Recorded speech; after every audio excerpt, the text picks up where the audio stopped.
Hello friends, good evening. ನಮ್ಮ ಚಾನಲ್ಗೆ ಸ್ವಾಗತ.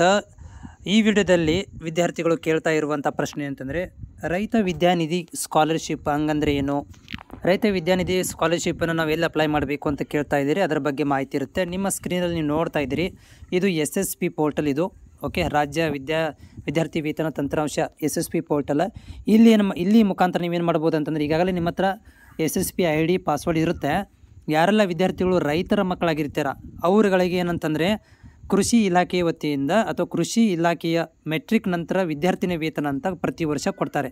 ರೈತರ ಮಕ್ಕಳಿಗೆ ಮಾತ್ರ ಇದನ್ನು ಕೊಡ್ತಾರೆ. ಓಕೆ, ಸೊ ಇದು ಎಂಥ ರೈತರ ಮಕ್ಕಳಿಗೆ ಅಂದರೆ, ಅವರಲ್ಲಿ ಫ್ರೂಟ್ಸ್ ID ಇರಬೇಕು. ಅಂದರೆ ಅವರುಗಳಿಗೆ ರಿಜಿಸ್ಟ್ರೇಷನ್ ಆಗಿರುವಂಥದ್ದು ರೈತರ ಮಕ್ಕಳು ಅಂತೇಳಿ ಒಂದು ಕುಟುಂಬ ಆ್ಯಪಲ್ಲಿ ಅವರ ರಿಜಿಸ್ಟ್ರೇಷನ್ ಆಗಿರಬೇಕು. ಆ ರಿಜಿಸ್ಟ್ರೇಷನ್ ಆದಮೇಲೆ ರೈತರಂತೇಳಿ ರಿಜಿಸ್ಟ್ರೇಷನ್ ಆದಮೇಲೆ ಅವ್ರಿಗೊಂದು ಫ್ರೂಟ್ಸ್ ID ಅಂತ ಸಿಗುತ್ತೆ.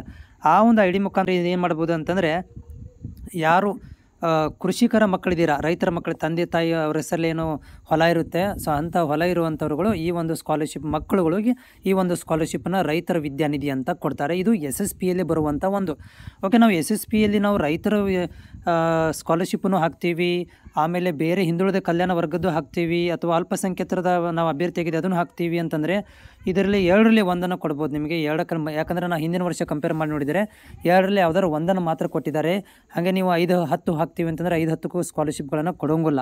ಓಕೆ, ಇಲ್ಲಿ ಅವ್ರು ಏನು ಬೇಕಂದ್ರೆ ಒಂದೇ, ಯಾಕಂತಂದರೆ ಒಂದೇ ಆಧಾರ್ ಕಾರ್ಡ್ ಇರುವುದು, ಒಂದೇ SSP ID ಇರೋದು, ಒಂದೇ ನಿಮ್ಗೆ ಏನಪ್ಪ ಅಂದ್ರೆ ಅಕೌಂಟನ್ನ ಇಲ್ಲಿ ಕೊಡೋದು ಇರೋದರಿಂದ ಇಲ್ಲೇನು ಮಾಡ್ತಾರಪ್ಪ ಅಂತಂದರೆ, ಒಂದೇ ಸ್ಕಾಲರ್ಶಿಪ್ಪನ್ನು ನಿಮಗೆ ಕೊಡ್ತಾರೆ. ಮಲ್ಟಿಪಲ್ ಸ್ಕಾಲರ್ಶಿಪ್ಗಳನ್ನು ಇಲ್ಲಿ SSPಲಿ ಕೊಡ್ತಾ ಇಲ್ಲ. ಮೊದಲು ಕೊಡ್ತಾಯಿದ್ರು SSP ಇಲ್ಲದ ಟೈಮಲ್ಲಿ, ಬಟ್ SSP ಬಂದಾಗಿಂದ ಈ ಮಲ್ಟಿಪಲ್ ಸ್ಕಾಲರ್ಶಿಪ್ಗಳನ್ನು ಕೊಡೋದನ್ನು ಬಂದ್ ಮಾಡಿದ್ದಾರೆ.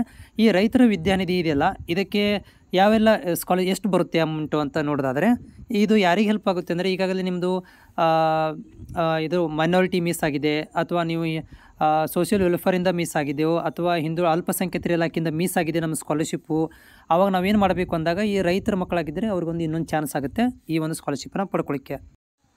ನೋಡಿ ಫ್ರೆಂಡ್ಸ್, ನಿಮಗೆ ರೈತರ ವಿದ್ಯಾನಿಧಿಗೆ ಯಾವ ಒಂದು ಸೆಕ್ಷನ್ ಇದ್ದವ್ರಿಗೆ ಅಂದರೆ ಯಾವ ಕೋರ್ಸಿನವ್ರಿಗೆ ಎಷ್ಟೆಲ್ಲ ಬರುತ್ತೆ ಅಂತ ನೋಡೋದಾದರೆ, ಸೊ ಅಂದಾಜು ಇದಕ್ಕಿಂತ ಜಾಸ್ತಿನೂ ಕೂಡ ಹೋದ ವರ್ಷ ಬಂದಿದೆ, ಕಡಿಮೆನೂ ಕೂಡ ಬಂದಿದೆ. ಬಟ್ ಅಂದಾಜಾಗಿ ಇಲ್ಲಿ ಹೇಳೋದಾದರೆ ಏನಂತಂದರೆ, PUC IT ಮತ್ತು ಡಿಪ್ಲೊಮಾ 2500 ರೂಪಾಯಿದಿಂದ ಸೊ 3000 ತನಕ ಇಲ್ಲಿ ಅಮೌಂಟ್ ಬರುತ್ತೆ. ಬಾಯ್ಸ್ ಗರ್ಲ್ಸ್ಗೆ ವ್ಯತ್ಯಾಸ ಆಗಿ ಬರುತ್ತೆ. ಮತ್ತು BA BSc ನಾರ್ಮಲ್ ಡಿಗ್ರಿಯವರಿಗೆ 5000ದಿಂದ 5500 ತನಕ ಬರುತ್ತೆ. ಮತ್ತು professional courses, nursing, GNM nursing, paramedical, BE pharmacy, BSc nursing, LLB, ಈ ಪ್ರೊಫೆಷನಲ್ ಕೋರ್ಸ್ ಅಂತ ಇರ್ತಾವಲ್ಲ, ಇಂಥವ್ರುಗಳಿಗೆ ಏನಂದರೆ 7500 ರೂಪಾಯಿದಿಂದ 8000 ತನಕ ಬರುತ್ತೆ. ಅದಾದಮೇಲೆ MBBS, BTech ಇಂಥ ಅಭ್ಯರ್ಥಿಗಳಿಗೆ ಏನಂತಂದರೆ 10,000ದಿಂದ 11,000 ತನಕ ಬರುತ್ತೆ. ಓಕೆನಾ. ಸೊ ಈ ಒಂದು ಅಪ್ಲಿಕೇಶನ್ ನೀವು ಹಾಕಬೇಕಂತಂದರೆ ಏನೆಲ್ಲ ಒಂದು ಡಾಕ್ಯುಮೆಂಟ್ ಇರಬೇಕಂದ್ರೆ, ನೋಡಿ ಇಲ್ಲಿ ನಿಮ್ಗಳಿಗೆ ಒಂದೇದು ಫ್ರೂಟ್ಸ್ ID ಅಂತ ಇರಬೇಕು. ಫ್ರೂಟ್ಸ್ ID ನೀವು ಎಲ್ಲಂದರೆ ನಿಮಗೆ ರೈತರ ಒಂದು ರೈತರು ಯಾರು ಇರ್ತಾರೆ ಅವ್ರುಗಳಿಗೆ ಒಂದು ಕುಟುಂಬ ಒಂದು ಆ್ಯಪ್ ಮುಖಾಂತರ ಏನು ಮಾಡಬೇಕಂದ್ರೆ, ಈ ಒಂದು ಐಡಿಯನ್ನು ಕ್ರಿಯೇಟ್ ಮಾಡ್ಕೋಬೇಕಾಗುತ್ತೆ. ಫ್ರೂಟ್ಸ್ ID ಅಂತೇಳಿ ಅದು ರೈತರ ಒಂದು ಐಡೆಂಟಿಫಿಕೇಷನ್ ನಂಬರ್ ಅಂತ ಇರುತ್ತೆ. ಓಕೆನಾ. ಅದಾದಮೇಲೆ ನೆಕ್ಸ್ಟ್ ಏನಂತಂದರೆ, ಇಲ್ಲಿ ಅವರುಗಳಿಗೆ ಸ್ಟೂಡೆಂಟ್ ಆಧಾರ್ ಕಾರ್ಡ್ ಇರಬೇಕು, ಪೇರೆಂಟ್ಸ್ ಆಧಾರ್ ಕಾರ್ಡು ಮತ್ತು ಆಲ್ ಡಾಕ್ಯುಮೆಂಟ್ಸ್. SSPಯಲ್ಲಿ ಏನು ಪ್ಯೂರ್ಲಿ ಇದೆ, SSPನೇ ಒಂಥರ ನೋಡಿದರೆ. ಆದರೆ ಏನಂದರೆ, ಸೊ ನಿಮಗೆ ಅಲ್ಲಿಗೆ ನೀವು ರೈತರ ಮಕ್ಕಳಾಗಿದ್ದರೆ ಹೌದು ಅಂತ ಎಸ್ ಅಂತ ಮಾಡಿದಾಗ ಅಲ್ಲಿ ನಿಮಗೆ ಫ್ರೂಟ್ಸ್ ID ಕೇಳುತ್ತೆ. ಮತ್ತು ಉಳಿಕಿದೆಲ್ಲ ಕಾಮನ್ ಆಗಿರ್ತವೆ. ಓಕೆ, ಎಲ್ಲ ಕಾಮನ್ ಆಗಿರುತ್ತೆ. ಬಟ್ಸ್ ಇಲ್ಲಿ ಏನಂತಂದರೆ, ಇದು ಯಾರಿಗೆ ಅನ್ನೋಂತಂದರೆ, ನಿಮಗೆ ಏನಾದರೂ ಹಳೆಯ ಒಂದು ಸ್ಕಾಲರ್ಶಿಪ್ ಮಿಸ್ ಆಗಿದ್ದರೆ ಈ ಒಂದು ಸ್ಕಾಲರ್ಶಿಪ್ಗಳನ್ನು ಟ್ರೈ ಮಾಡ್ಕೊಳ್ಬೋದು. ಇದು SSP ಮುಖಾಂತರ ನೀವು ಹೋಗಿ ಏನು ಮಾಡಬೇಕಾಗತ್ತೆ ಅಂತಂದರೆ ಇದನ್ನು ಅಪ್ಲೈ ಮಾಡಬೇಕಾಗತ್ತೆ.